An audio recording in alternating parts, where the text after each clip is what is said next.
First speaker is Mr. Martin Baum, followed by Nancy Jo Bechtold and Arthur Broughton.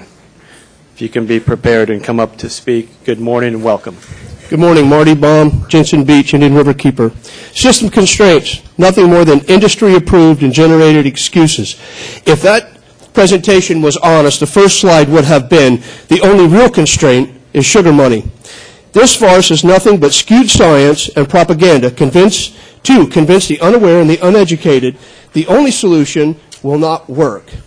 Dr. Gary Goforth beat your contrived excuses to death with science and your studies at the RAC meeting.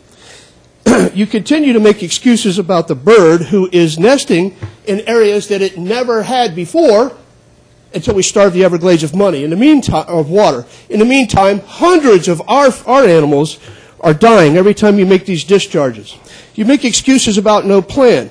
The law says Army Corps cannot begin engineering and planning funding until we own the land. Buy the land, create the plan. The University of Florida study supports buying the land. So do millions of Floridians.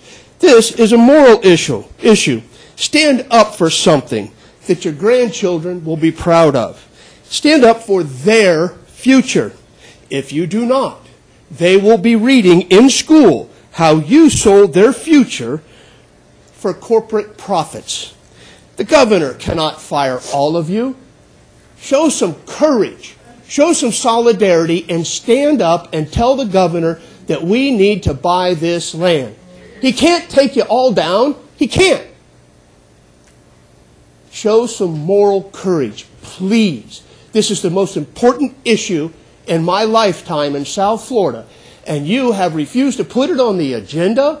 The governor is ignoring us. He's going to spend $5 billion and spend 30 years to do nothing to reduce the volume of our discharges, and we still have 200 years of legend phosphorus that will be dumped into our estuaries. Thank you. Thank you, Mr. Baum. Next up is